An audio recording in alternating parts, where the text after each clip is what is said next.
Hi, this is D. Adams, the E-mini trading professor. I'm going to look at a trade I made. Actually, it was yesterday. We looked at the chart as a whole on yesterday's video, but I recorded an actual trade that I made, and I thought I might share it with you today. I'd like to point out to you that we have a great course. It's at learntotradeandinvest.com. It's priced for beginners, and basically, although I'm a long-time trader, both on the floor and in institutions. I really designed the course for beginning traders and intermediate traders who really aren't having the kind of success that they'd like to have. And I use pretty simple methodology. I know a bunch of wild methodology, but in my experience, I haven't found that the complicated methodology works any better than just plain old trading. For those of you who saw the chart yesterday, this is the same one. We're going to look right here. I was trading before hours, almost right at the open. It was a little move that I saw, and I took it, and we'll get a chance to see how that trade played out. It was a good one. It was one I recognized right away as there was a gap from the day before, and I pretty much thought it'd fill. It actually filled a little bit later right here. I was looking for it to fill earlier, but as luck would have it, it turned out pretty good to start with. So we can go from there.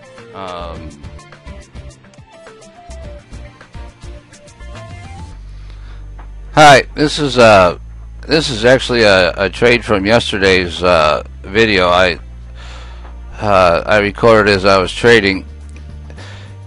It's actually right at the opening. There was a gap, and I thought I'd try to get a fill on the gap.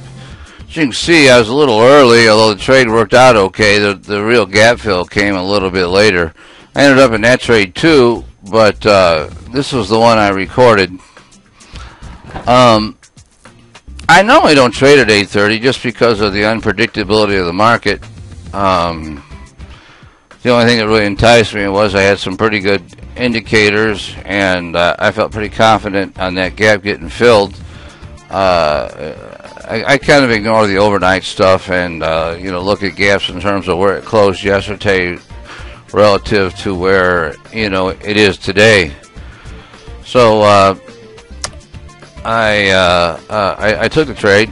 It was it seemed like a pretty high percentage trade to me, so I was in it. The one nice thing, and the one thing I love to see, is it shot right up. I don't know about you, but I really like to make have the first trade of the day be a profitable one. It's not that I can't trade if I don't make money in the first trade. But it seems more like work. You get that little bit of momentum, you start feeling good about yourself, and it kind of boosts the confidence a little bit. Perhaps I'm psychotic, I don't know, but I really like to have that initial trade be a winner. So I'm usually pretty selective about what I take first.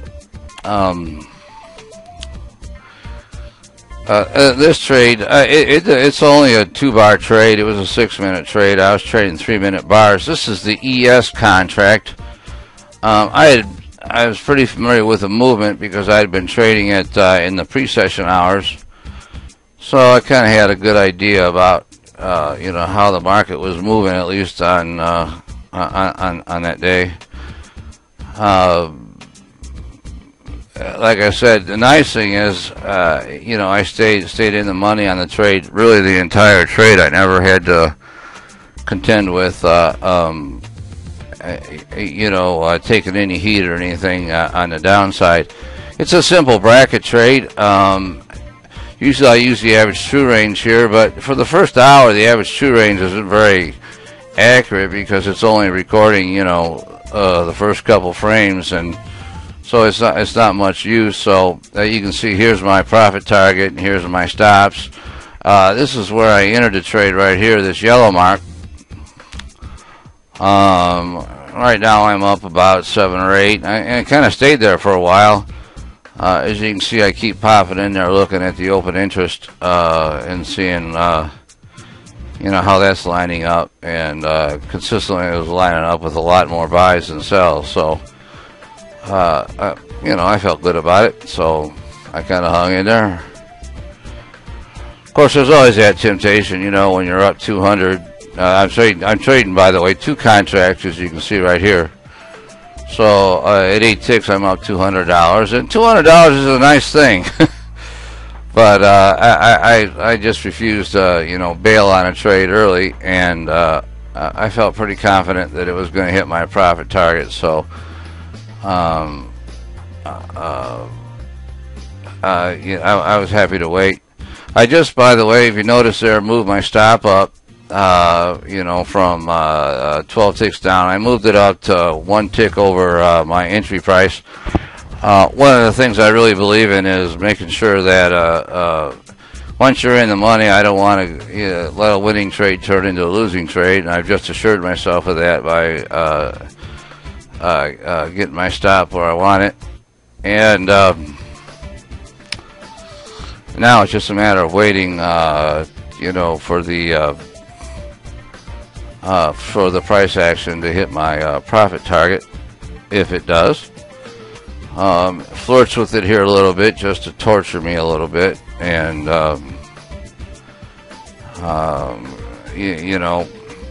way it kind of hesitated and stuff there, a lot of times I'm tempted to let a trade run, but this wasn't a real decisive move to the upside, so I decided against that. If you look at the chart, it turned out to be a great decision, but the thought crossed my mind. Really, I thought I'd just be happy with where I was, and just wait, and see if I can collect my money.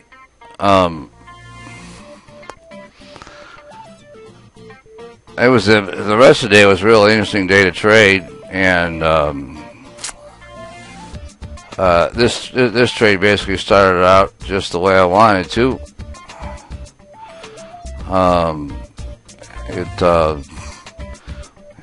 Like I said, it stayed on the positive side the whole time, and that's always a nice, reassuring feeling. I hate when you're taking water on the downside and hoping it'll get back on the the right side of your entry price. And this one, I didn't have to worry too much about that. It stayed up most of the time, although it was a little bit hesitant to take the profit target. It finally does about right here, and all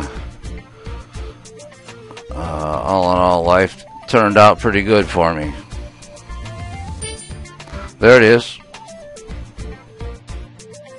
Again, the name of the course is called the E-mini Trading Professor System. Again, it's at learntotradeandinvest.com. Like I said, I'm pretty proud of the course. I really feel like if you follow directions and really learn how to trade as outlined in the course, you'll do well. I place an especially strong emphasis on psychological aspects of trading. Although a lot of traders find it hard to believe, I'm a big believer in the secret to trading is really how you think. And since really trading is a function of probability, once you're in a trade, you don't have a whole lot of latitude in how the trade goes. And while you can't completely get your emotions out of any trade, there are some prime emotions like greed and shame, and